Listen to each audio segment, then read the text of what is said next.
السلام علیکم ورحمۃ اللہ وبرکاتہ۔ بسم اللہ الرحمن الرحیم۔ الحمد للہ رب العالمین،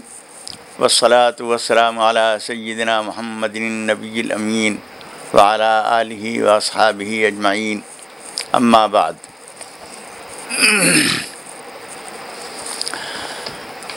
ضمیر میاں،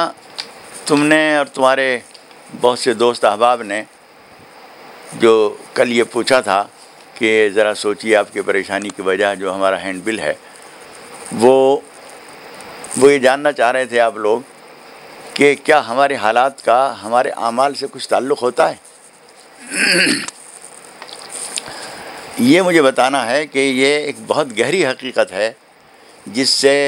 ہمارے مذہبی حضرات تو سبھی جانتے ہیں، واقف ہیں، لیکن کبھی کبھی ان کو یہ استحضار نہیں رہتا، یہ بات ذہن میں تازہ نہیں رہتی ہے کہ ہم جو کچھ کرتے ہیں ان کے کچھ اثرات ہمارے حالات بھی پڑتے ہیں یا نہیں۔ تو یہ ہمیں بتانا ضروری ہے، اور وہ جو ہینڈ بل جو آپ لوگوں کے ذریعے بہت دور دور تک پہنچا ہے، تقسیم ہوا ہے، اس میں ہم نے قرآن مجید کی آیتوں کی روشنی میں، حدیث نبوی کی روشنی میں یہی بتانے کی کوشش کی ہے کہ ہمارے حالات کا ہمارے اعمال سے بہت گہرا مگر مخفی ایک تعلق ہے۔ جو کچھ ہم کرتے ہیں قرآن مجید کے بیان کے مطابق، جو کچھ بھی ہم کرتے ہیں اس کے اثرات ہمارے حالات پر پڑتے ہیں۔ دہلی کے بہت مشہور بزرگ حضرت مرزا مظہر جانے جانا رحمۃ اللہ علیہ نے اس حقیقت کو واضح کیا تھا۔ جب نادر شاہ درانی نے دلی کے اوپر حملہ کیا اور بہت زبردست تباہی مچائی، تو لوگ ان کے پاس پہنچے اور ان سے بتایا کہ اس وقت ہم لوگ اس پریشانی میں ہیں۔ تو انہوں نے بہت ہی معنی خیز ایک جملہ فرمایا تھا کہ شامت اعمال ما صورت نادر گرفت، ہماری بدعملیوں نے نادر شاہ کی شکل اختیار کر لی ہے۔ یعنی یہ جو کچھ ہمارے اوپر ہو رہا ہے ہمارے حالات کا نتیجہ ہے۔ ایک دوسرے بزرگ نے ایک بات کہی ہے، ہر کے برماست از ماست، ہمارے اوپر جو کچھ بھی حالات ہیں وہ ہماری ہی وجہ سے ہیں۔ تو اس لیے اس بات کو سمجھنا ہر مسلمان کے لیے تو خاص طور پر، لیکن حقیقت میں ہر انسان کو یہ بات سمجھنا بہت ضروری ہے کہ ہم جو کچھ کرتے ہیں اسی کے اثرات ہمارے اوپر آتے ہیں۔ اس لیے ہم نے اس پرچے میں جو بہت ساری چیزیں لکھی ہیں،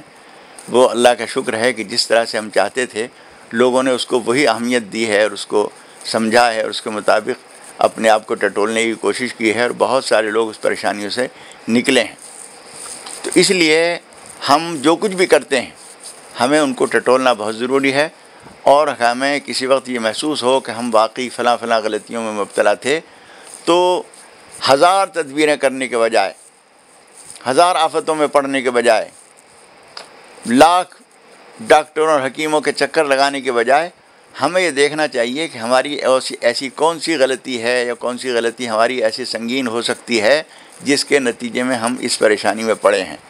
پھر اس کے بعد اپنے حالات کو ٹٹولیں اور ایک ایک کر کے ان کی اصلاح کریں، تو مجھے امید ہے انشاءاللہ تعالی بہت ساری پریشانیاں تو اسی سے دور ہو جائیں گی۔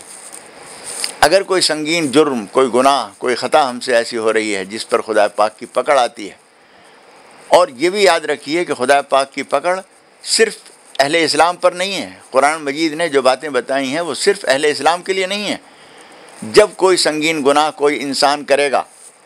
اس کے اوپر جو نتیجہ آنا ہے وہ اس کے ساتھ آئے گا، چاہے وہ مسلمان ہو یا کوئی غیر مسلم ہو، یا ہمارے ایشیا کا رہنے والا ہو، یا یورپ کا رہنے والا ہو، یا مشرق وسطیٰ کا رہنے والا ہو، کہیں کا کوئی انسان ہو، قرآن مجید کو جانتا بھی ہو نہ بھی جانتا ہو،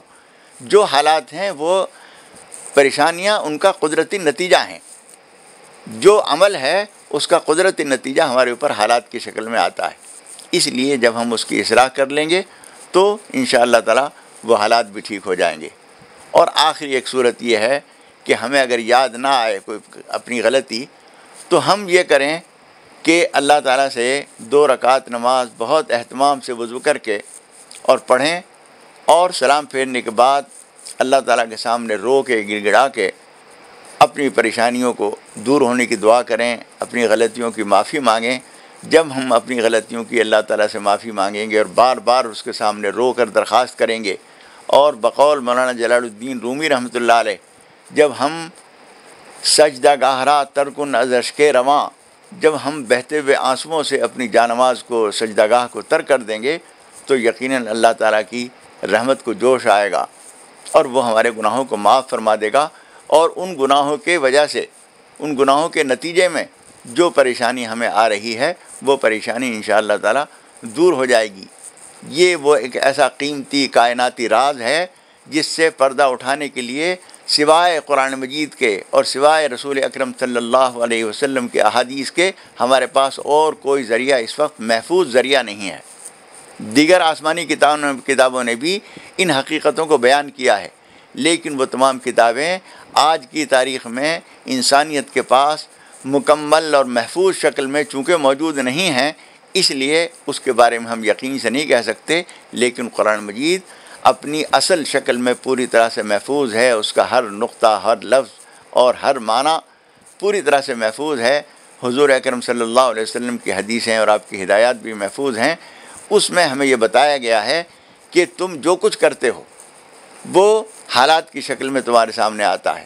اس لیے تم اگر خدا پاک کی رحمتوں کو اپنی طرف متوجہ کرنا چاہتے ہو تو اپنے آپ کو اللہ کے حکموں کے ماتحت کر دو۔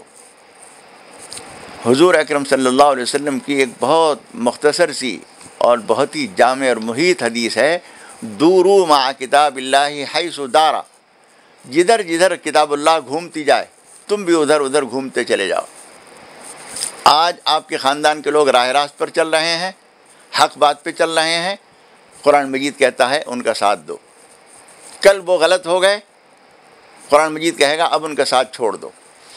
تو یہ جو گھوم رہا ہے، یہ جو حالات میں تبدیلی آ رہی ہے، قرآن مجید نہیں گھوم رہا ہے، حالات گھوم رہے ہیں، اسی کے لحاظ سے قرآن مجید کی ہدایات بھی گھوم رہی ہیں۔ اس لیے اللہ تعالیٰ فرماتا ہے کہ تم ہمارے فرما بردار رہو تو ہم تمہارے لیے راحت رساں رہیں گے، تم اپنی لگام ہمارے ہاتھ میں دیے رکھو گے، ہم تمہارے لیے راحتوں کا سامان کرتے رہیں گے، اور جب تم ہم سے منہ موڑ لو گے تو ہم بھی تم سے منہ موڑ لیں گے، اور دنیا کی کوئی طاقت پھر ہماری رحمتوں سے فائدہ اٹھانے کی تدبیر نہیں سجا سکتی۔ لاکھ حکیم ڈاکٹر بھی ایک چھوٹی سی تکلیف کا مداوع اور حل نہیں کر سکتے اگر خدا پاک کی طرف سے ہمارے حالات کی وجہ سے ہمارے اوپر پکڑ آ جائے۔ اس لیے یہ پوری کائنات کے ایک ایک فرد کے لیے ہمارا یہ پیغام ہے کہ قرآن مجید کو سمجھیں۔ آپ قرآن مجید کو حق مانتے ہوں نہ مانتے ہوں، قرآن مجید پر اور حضور اکرم صلی اللہ علیہ وسلم کی نبوت پر آپ کا ایمان ہو نہ ہو، لیکن یہ کائناتی حقیقت ہے، اس کو آپ سمجھنے کی کوشش کیجئے۔ اس میں جو پیغام ہے وہ ہماری کائنات کے، ہماری اس دنیا کے لیے بہترین ہدایات ہیں، اس سے ہمیں اور آپ کو سب کو فائدہ اٹھانا چاہیے۔ وآخر دعوانا ان الحمد للہ رب العالمین۔